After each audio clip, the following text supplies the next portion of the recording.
Halo teman-teman, perkenalkan nama saya Ripanen Haster. Saya dari Prodi Sistem Informasi UKSW. Pada kesempatan kali ini, saya akan membahas tentang pengalaman saya selama mengikuti organisasi saat ini. Nah, di mana pembahasan saya kali ini, saya akan membahas tentang salah satu tugas mata kuliah manajemen dan bisnis tentang leader and management and manager.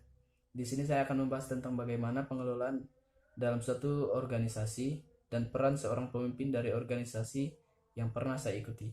Nah, sebelum saya membahas beberapa pengalaman saya selama mengikuti organisasi, terlebih dahulu saya ingin menjelaskan apa sih itu leader dan apa sih itu manager. Nah, menurut pendapat saya sendiri, leader atau seorang pemimpin adalah orang yang bersedia melakukan tindakan atau kegiatan yang bertujuan untuk memberikan manfaat yang berguna bagi khalayak ramai atau sekumpulan orang atau kelompok dengan tujuan mencapai kenyamanan bersama. Nah, lalu apa itu manajer? Manajer adalah orang-orang yang diberikan tugas untuk melakukan suatu tindakan atau kegiatan. Nah, jadi teman-teman, setelah kita mengetahui sedikit gambaran tentang leader and manager, saya akan menceritakan sedikit pengalaman berorganisasi saya dari pertama saya mengikuti organisasi hingga saat ini. Nah, pengalaman berorganisasi saya masuk berorganisasi pada tahun 2016. Pada saat itu saya masuk organisasi di desa saya. Organisasi ini bernama OMK atau Orang Muda Katolik, di mana organisasi ini bertujuan untuk membimbing anak-anak remaja dan orang-orang dewasa supaya lebih mengimani tentang Yesus Kristus dan juga bagaimana cara berhubungan sosial dengan pendekatan iman Kristiani. Dan puji Tuhan, pada periode 2017 sampai dengan 2018, saya diminta untuk menjadi ketua dalam sebuah organisasi ini. Nah, organisasi ini sering mengadakan acara rutin. Acara rutin yang diadakan adalah pertemuan seluruh orang muda Katolik atau yang biasa kami sebut TOMKA atau Temu Orang Muda Katolik. Nah, teman-teman, pada bulan Juni tahun 2018, OMK kami terpilih sebagai tempat untuk penyelenggaraan TOMKA yang ketiga. Nah, di mana TOMKA ini akan dihadiri oleh teman-teman OMK dari OMK lain sekecamatan yang ada di tempat saya. Nah, pada saat itu juga pada periode 2017 sampai 2018 saya menjabat sebagai ketua OMK. Pada bulan Oktober 2017, kami langsung membentuk panitia kecil untuk mempersiapkan acara TOMKA pada Juni 2018 mendatang. Dalam panitia kecil ini, kami melibatkan beberapa pimpinan desa dan juga tokoh-tokoh masyarakat sekitar untuk ambil bagian dalam kegiatan ini. Nah, panitia kecil ini bertugas untuk menentukan lokasi pelaksanaan, penginapan dan dana yang harus diperoleh dan lain sebagainya. Yang intinya panitia kecil ini bertugas untuk mengelola teknis dalam penyelenggaraan kegiatan nanti. Nah, teman-teman, setelah kami membentuk panitia kecil, lalu kami para OMK juga mempersiapkan apa yang harus kami perbuat. Nah, untuk pertama-tama kami menyiapkan membentuk suborganisasi atau bagian-bagian dari organisasi seperti divisi, departemen, ataupun bidang yang bertujuan untuk mempersiapkan perlombaan yang akan diikuti. Nah, adapun beberapa perlombaan yang kami ikuti untuk acara nantinya adalah seperti sepak bola dangdut, ini untuk kategori putri, dan bola voli ini untuk kategori putra, lomba vokal grup, ini gabungan laki-laki dan perempuan, lalu juga ada tarian tradisional, ini juga gabungan, boleh laki-laki boleh perempuan. Nah, strategi yang kami atur, saya selaku ketuanya, saya meminta kepada teman-teman OMK supaya selalu latihan dalam arti kita mempersiapkan apa yang harus ada pada saat perlombaan nanti, seperti itu. Nah, strategi yang kami atur adalah pada sore hari saya minta kepada teman-teman untuk latihan, terutama untuk yang olahraga. Saya minta teman-teman supaya terus mengikuti olahraga setiap sore. Nah, lalu pada malam harinya kami latihan vokal grup dan juga ikut tari-tarian seperti itu. Persiapan demi persiapan telah kami perbuat. Dari sore kami latihan voli ataupun bola dangdut, dan juga pada malam hari kami latihan vokal grup ataupun latihan tari-tarian. Nah, kami menjalankan ini dari bulan Januari hingga bulan Mei, karena pada bulan Juni itu adalah acara untuk pertemuan Tomka ini. Nah, teman-teman, lalu setelah kami membentuk suborganisasi atau bagian-bagian dalam organisasi ini, kami juga melakukan penggalangan dana. Nah, penggalangan dana ini dipergunakan nantinya untuk kami yang akan ikut untuk acara Tomka. Nah, penggalangan dana ini, dananya nantinya akan kami gunakan untuk peserta-peserta yang ikut, seperti misalnya pembelian name tag ataupun untuk jajan di luar. Nah, dananya ini nanti akan kami pakai di sana. Lalu penggalangan dananya kami lakukan seperti apa? Pertama, kami melakukan penjualan dalam bentuk minuman dan juga makanan kecil yang kami jual di tempat kami. Lalu setelah itu kami juga meminta sumbangan kepada masyarakat sekitar untuk memberikan donasinya. Lalu juga mengatasi bahwa bagaimana cara mendapatkan peserta OMK. Nah, tidak hanya melakukan penggalangan dana, kami juga menargetkan peserta OMK di desa kami itu berjumlah 50 orang, yang sebelumnya berjumlah 30 orang.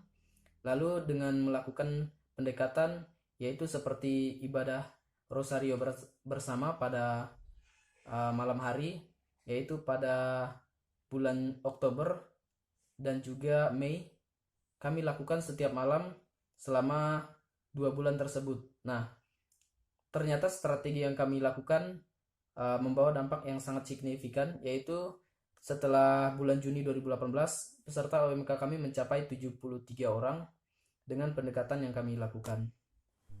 Persiapan demi persiapan kami lakukan demi terselenggaranya acara kami dengan baik. Nah, pada bulan Juni 2018, acara kami berlangsung selama 3 hari 2 malam. Nah, beberapa juga perlombaan kami ikuti, seperti yang telah saya sebutkan di atas tadi. Kami mendapat sedikit kendala pada hari terakhir. Nah, kendalanya ini di mana panggung yang kami buat untuk acara tersebut ternyata roboh karena diterjang badai dan juga hujan. Lalu strategi yang kami atur dengan cara mengalihkan seluruh kegiatan di gereja supaya kegiatannya tetap berlangsung. Meskipun kami tidak memenangkan semua pertandingan dalam acara ini, tetapi paling tidak kami telah membuat sebuah keputusan yang besar karena kami sebagai tuan rumah yang terpilih untuk menyelenggarakan acara ini. Dan yang paling penting adalah terciptanya rasa kekeluargaan di antara kami. Seperti itu.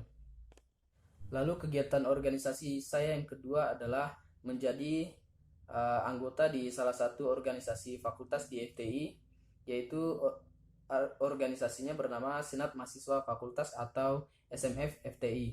Nah, namun sebelum menjadi anggota atau fungsionaris, kami lebih mengenalnya, saya terlebih dahulu menjalani proses magang, di mana proses magang ini bertujuan untuk mengenalkan tentang bidang atau departemen apa yang akan kita minati setelah menjadi fungsionaris. Seperti itu. Proses magang ini saya jalani pada periode 2018-2019, tepatnya November 2018 sampai dengan Juli 2018, seperti itu. Lalu setelah itu saya mendaftar untuk menjadi anggota fungsionaris untuk periode 2019 dan 2020.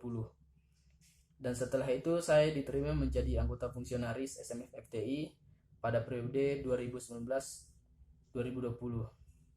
Dan puji Tuhan, pada kesempatan tersebut saya diminta untuk menjadi kepala departemen dari departemen KKM. Seperti itu. Nah, tahap awal saya menjadi fungsionaris LKF FTI ini, saya pertama membuat kebijakan dan juga standar operasional prosedur atau SOP, bagaimana cara menginput poin, bagaimana cara mendapatkan sertifikat, dan lain sebagainya. Lalu setelah itu kami merumuskan program kerja yang akan kami buat, yang akan menjadi patokan kami selama 1 periode. Nah, saat saya menjadi peserta magang, saya mulai menganalisis hal-hal yang perlu dikembangkan dari departemen ini. Dan kebanyakan hal-hal yang menghambat proses pelayanannya adalah masalah penginputan poin, kurangnya pemahaman mahasiswa FTI untuk memperoleh poin, pelayanannya masih terbatas pada jam kerja saja, mahasiswa FTI susah untuk melacak keberadaan sertifikatnya. Nah, lalu setelah merumuskan permasalahan tersebut, saya membuat beberapa inovasi yang sekiranya dapat membantu menyelesaikan masalah tersebut, seperti membuka pelayanan online dan juga melakukan kerjasama dengan bidang dan departemen lain. Inovasi-inovasi yang kami buat ini sekiranya bisa mempermudah antara kami dan mahasiswa untuk saling berhubungan, seperti misalnya masalah penginputan poin. Banyak mahasiswa yang membutuhkan kartu poin yang menjadi salah satu syarat kelulusan untuk mahasiswa FTI. Tetapi poinnya masih belum cukup atau sertifikat kegiatannya hilang. Nah, cara kami menanganinya adalah dengan kami meminta langsung untuk menghubungi koordinator bidang kemahasiswaan FTI atau Korbitkan FTI. Lalu untuk sertifikat yang hilang, kami memberikan format surat keterangan yang nantinya akan ditandatangani oleh penyelenggara kegiatan atau ketua panitia. Lalu yang kedua, kurangnya pemahaman mahasiswa FTI untuk memperoleh poin. Nah, strategi kami untuk mengenangani adalah kami mengatasinya dengan bekerja sama dengan bidang atau departemen lain untuk membantu menyebarkan SOP dan juga kebijakan dari departemen kami supaya mahasiswa yang lain bisa lebih paham. Seperti itu. Lalu yang ketiga adalah pelayanan masih terbatas pada jam kerja saja. Nah, pada permasalahan ini kami mengatasinya dengan memberikan pelayanan online atau pelayanan di luar jam kerja dengan memberikan email resmi dan juga kontak ataupun nomor HP pribadi dari anggota KKM. Nah, yang saya pertimbangkan di sini supaya mahasiswa bisa lebih dekat dengan kami dan juga bisa lebih paham tentang kebijakan dan SOP kami. Seperti itu. Lalu yang keempat, mahasiswa FTI susah untuk melacak keberadaan sertifikatnya. Nah, kebanyakan mahasiswa sangat susah untuk mendapatkan sertifikatnya karena tidak tahu sertifikatnya berada di mana. Lalu kami mencoba untuk membuat daftar sertifikat. Kami mendaftarkan seluruh sertifikat yang ada di kantor LKF FTI dalam bentuk online. Nah, nanti mahasiswa dapat dengan mudah untuk melacak sertifikatnya kapanpun dan dimanapun. Seperti yang saya jelaskan tadi, sampai saat ini saya masih menjalani proses organisasi yang kedua, dan terdapat juga beberapa inovasi yang telah kami buat, namun belum mencapai kesepakatan bersama. Yang saya sebutkan di atas tadi telah mencapai kesepakatan bersama dan telah mendapatkan persetujuan. Nah, oleh sebab itu, mungkin itu saja yang dulu dapat saya sampaikan. Terima kasih telah menyaksikan pembahasan saya. Tuhan memberkati dan sampai ketemu. Terima kasih.